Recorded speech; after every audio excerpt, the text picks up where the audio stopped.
The game is split into two sections. We have like a Metroid structured section.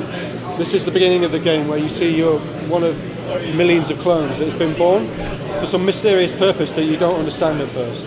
So as you're exploring around the facility, you're kind of following all these cues to see where you need to be going.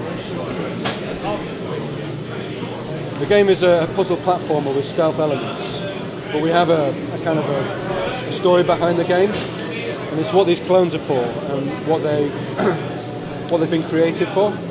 The way that this game works is it explores a little bit what goes on outside of the test. Yeah. So we still have the test that we had in the first one, which are quite intense puzzle sections. Yeah. But what happens, we shall see shortly, is during a test, one of these clones escapes and makes it out into the facility. And from there, you can see what the facility is about, why the clones are being created and tested. You get to explore around, but you also find out that there's many other clones in the facility, and you have to go back into the test in order to rescue them. So this is like a test. So as far as this was in the original version, where you come in and you would do this exact test, this is happening at the end of the day, and you need to complete this test before the system shuts down. But unfortunately, you don't quite have enough time, so the system starts to shut down. As a clone, you don't know what's going on at all. So this is like a cleansing process. And now, as the system shuts down, everything starts to draw in on you, and it's trying to clean up after itself. So you're trying to escape. The escape is futile. All these other clones are also trapped, but the system is designed to not let them escape. So this is the end of the day, when they're trying to clean up after themselves during the tests. So we see here all these clones trying to get out. Bit of dark humour to the premise. There's a certain amount of dark humour, yeah. Don't want to run into that. So the projections in the game, they're a key part of our kind of humour and ethos. It's projected to the people who are controlling the tests. They put these messages around that talk to you. At first they start off kind of like this, initiate failsafe. They start kind of impersonal, but as you progress through the game and you start to disrupt the plans, they start to get a bit more personal. The whole thing's always been tutorials with a condescending element. So that the way they talk to you is very much like a kind of disappointed parent. Like they know you're not really up to much, you're just a clone without much capability. And they talk to you like that way. I got the idea basically from talking to my children. So this bit here, he didn't manage to kill you. You're the only one who escaped. So now he's planning something for you. You have to wait while he plans. Now the section opens up. He's ready for you, so you go find out what he's been planning. It's a constant duel. It's a duel of wits, you versus the level designer, effectively. But that guy is a character in the game.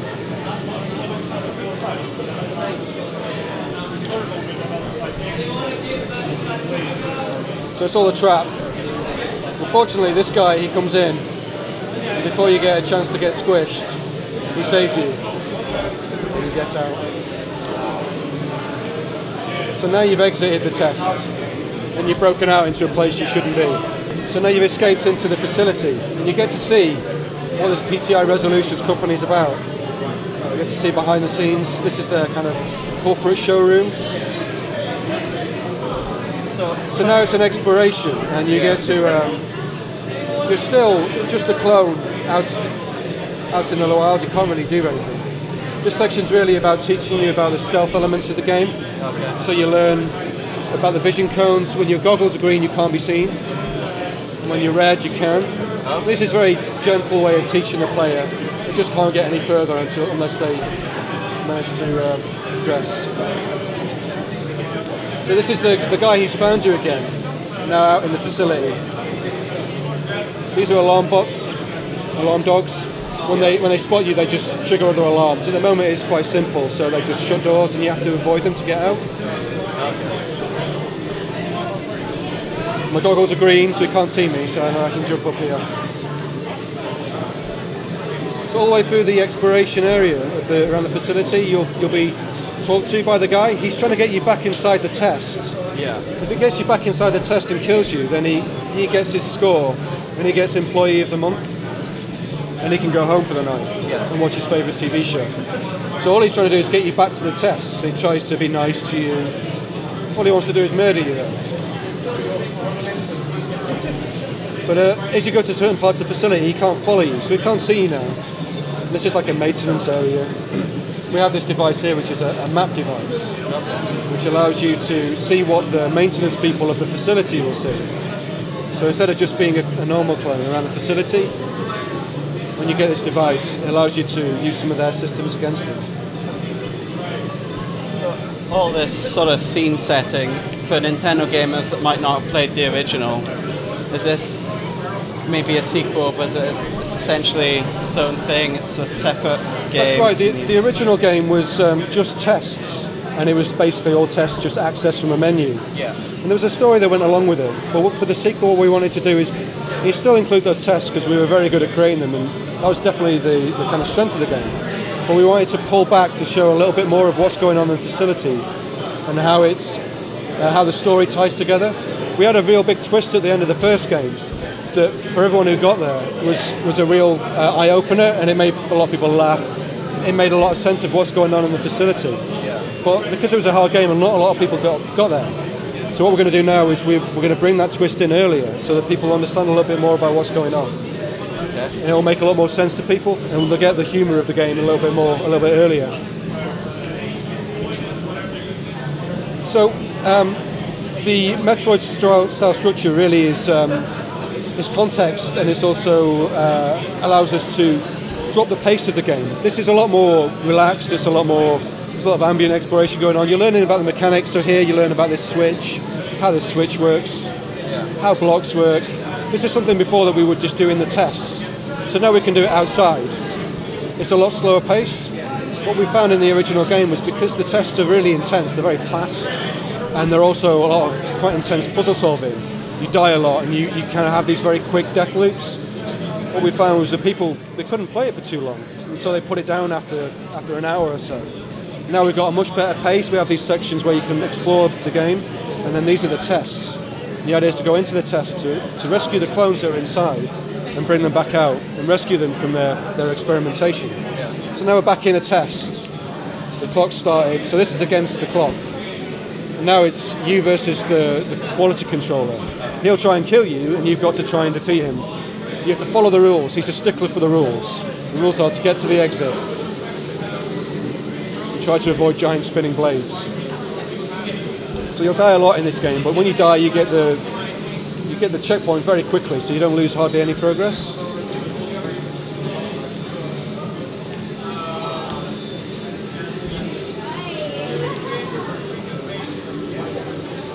So what you have to do here is just simply learning about how the game works.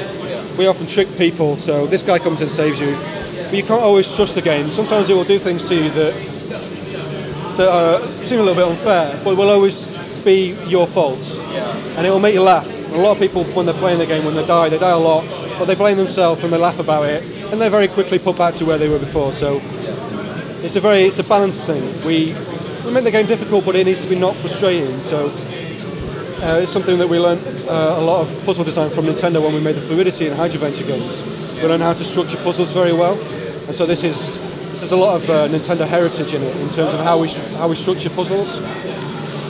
Are they typically quite short? I mean, are you looking at sort of 30 seconds, or are they going to be longer, more extravagant ones in the tougher parts of the game? Puzzles tend to be no longer really than 2 or 3 minutes, maybe as short as a minute. But that's how long it takes to complete when you know the solution. But you can quite often spend quite a bit longer in there learning how the puzzle is structured and how to solve it. And because you die a lot, or maybe I'll show a little bit of how you might die if you don't pay attention. Then you do spend a lot of time in there. There's a lot of tests in the game, and the game is split into areas. So the exploration section of the factory is split into different areas. This area of the game is testing the goggles that you see on the characters. But each area tests a different bit of equipment. So every chapter has a different gadget that's awarded to you that you test. So it keeps the gameplay fresh. It gives it a different focus every chapter. In this demo we have the goggles, so this is basically learning how to play the game. And then in chapter 2 we have something called the Inflator-Mate, which is a cuddly children's toy that inflates. It's a big friendly googly toy with big eyes and a big floppy mouth and gangly arms. But it's quite big and heavy and it can crush you if it lands on you. And because it inflates, it throw you into the air when you jump on it. It has all these different applications. You can also put it on switches and weigh things down. Well, there's 5 different gadgets in the game, all of them very different, all of them have different gameplay applications. And when you complete the series of tests within the game, you defeat the boss at the end of the chapter, you then get that gadget to use in the exploration area. So we have the Metroid-style progression, so you're constantly being awarded new gadgets. The co-op element of the game is basically one person who will play on the TV screen with a Wii remote, and the other person plays with a gamepad, and they use the touchscreen they act as a hacker, and they can interact with different systems within the game. They can summon abilities, they have special powers basically. When you're exploring you can draw diagrams and let people kind of figure out, help them to navigate around. But you can also, with the gadgets that I mentioned earlier, each of those has a different co-op application, so that the co-op player takes control of those gadgets.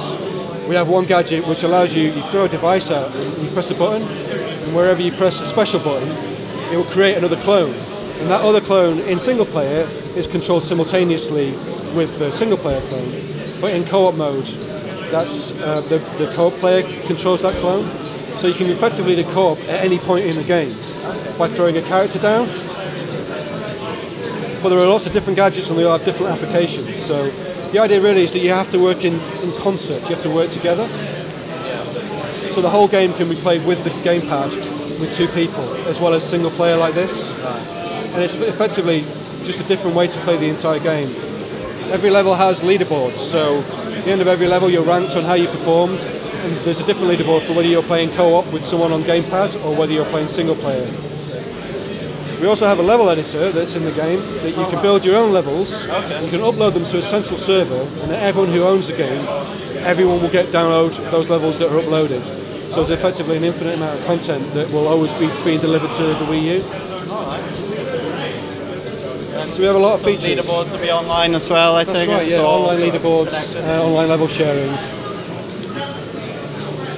Do you know whether the sharing aspect will use Miiverse as well, or is it going to be within the game? The Miiverse functionality is it's more about sharing information with people. At any point during the game you can press a Miiverse icon on here and you can compose a Miiverse message, and it will appear there in other people's games, and it can be little personal messages about how you find that level, what you think of that level, little hints or tips for people, maybe how to solve things or where they should go. A lot of people will be just probably expressing exasperation about the puzzles, I imagine.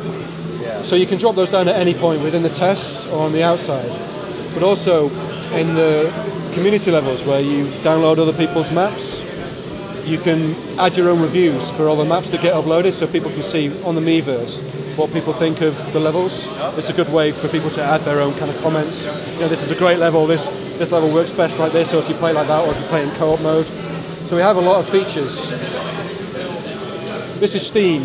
Steam's something, it's like a portable shadow that you can move around. You use these fans to blow it around. Now I've blown the steam into this cone of the camera. The camera can't see me, so I can get past it and get away. So we've got stealth elements that are not just shadows, but also this movable kind of steam. So I've completed 4 tests here, and I'll just show the map. So this is the map of the facility. This is area 1. So I've done this section of the game. These are the 4 chambers. There's another 4. There's 8 in each section. And there's 6 sections of the game. So we have all these areas to travel around. Each one of these unlocks a new gadget. And each one has a boss as well. We have the story that unfolds as you play as well. It's about you versus the quality controller. And his vendetta against you. He wants to kill you just so that he can get Employee of the Month.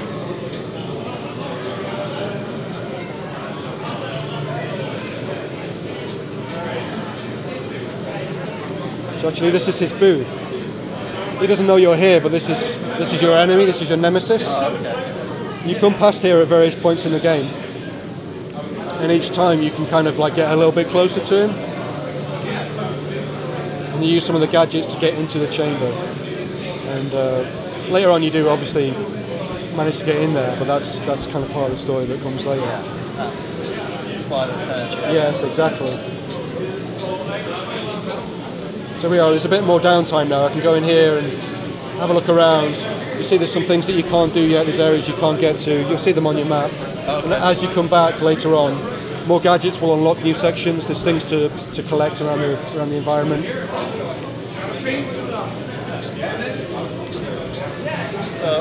Are these collectibles important, or are they going to be a bit of a vanity thing, sort of for completionists, or they are beyond gadgets? Will there be other? They are outfits for the clone. Outfits. Yeah, so you get to wear different hats and different suits that you find around.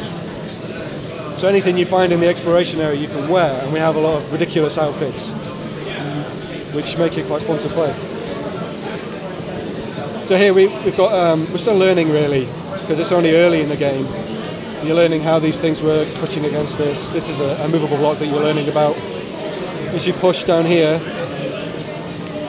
you learn that these things are on portals and they loop round. I need to get down here and get to this guy. Push this guy across. Another one. So each time, what we like to do is put people in harm's way as often as possible, because it's funny when you die. Like if I come down here, if you're not paying attention. Yeah.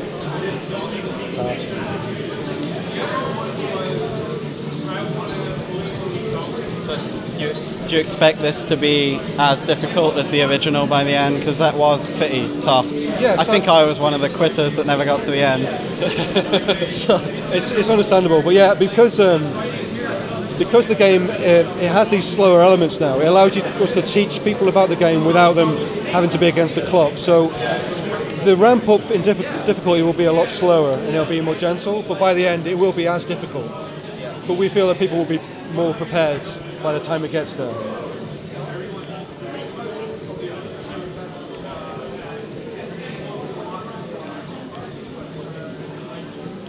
Free fall down here. I imagine when you're not a developer, this will be quite a task to figure out where to go into, like this free falling section, for example. I know exactly what I'm doing, but the number of blocks here is just enough to get to this switch. So then you open these up, and you're constantly in harm's way. Nearly died. If you flick this switch, that drops there, and then you can come in here. So the goal of these chambers isn't just to complete them. You're in there to rescue clones. So around all of the chambers, we've hidden clones like this. Like this guy. This is just a very simple puzzle. How to get him out. So there's lots of secrets. Yeah.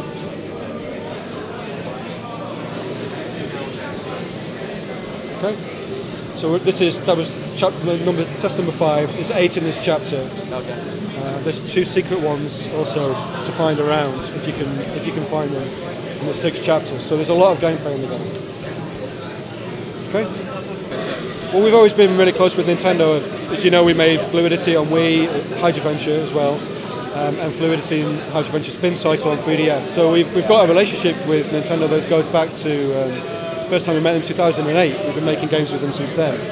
So we're always talking to them about things that we want to do. They wanted the original Stealth Bastard, as it was known then, to come to Wii U. Unfortunately, we'd already started making the PlayStation one. So our producer, Massa, he's a big fan of the game, and he played it since the free version. Okay. And of course, because we have this relationship with him, he knows that a lot of what we learn making games with him is in our game, so he appreciates that it's a very kind of Nintendo game, even though it may not look like it to some people. Yeah. A lot of what's in there with the puzzles and the way they're structured, it comes from what we did in Fluidity. Yeah. So he knows it's a good fit for the platform. So he's always been trying to get us to do it, but when we finished the first one, we were looking to do the sequel. And we were talking to them about doing something for Wii U, and it just really fit because they were always so keen on the game. We knew that there'd be nothing else really like this on Wii U, and we know that the audience really will appreciate it because we know how to make Nintendo games. We know it's a really good fit for the platform. We love the Wii U. We think Iwata's had a hard time the last few months, so we wanted to get on the hardware and support them. We prototyped a lot of this game beforehand in Game Maker. So like the original game was made in Game Maker. And I made out in my lunch times, which we then released as a free version. We then put that on PC, but we still had that code base. So instead of working on the Wii U, what we did is we made the game first in Game Maker again. So we made the entire game, so we could build it without any risk. We could try all these mechanics out. We put all these kind of crazy abilities in, build all these exploration areas to see how they worked. And then once we're happy it was working, in the background we had the guys making the Wii U engine and putting all our HD stuff into the HD engine. And then we ported that Game Maker version into the Wii U really quickly. This version's really only 6 weeks old, 2 months old, but the game's quite mature because we've been doing it for a while now. Yeah. So it's been a very efficient way of working and allows us to get all the problems out of the way. The artists are coming in doing all the HD tiles. Yeah. The game looks amazing now. It's better than it's ever looked, so yeah, really happy with it. We're hoping to finish it internally within the next 6 weeks and then submit it, so we're hoping to have it in the store by October. Yeah, I think there's a lot of original stuff on the eShop, so it's looking around here today, there's just loads of great content coming to it. Yeah. And it feels like a very different place to the other stores. It has things on there that aren't on the other stores. There's a lot of original things on there, a lot of unique experiences. So, and there's nothing like what we're doing, so I'm very happy to be on there. Yeah. The more people that go on there, the better. The more games that are on there, the better the service becomes. Yeah, I think it's a great place to be.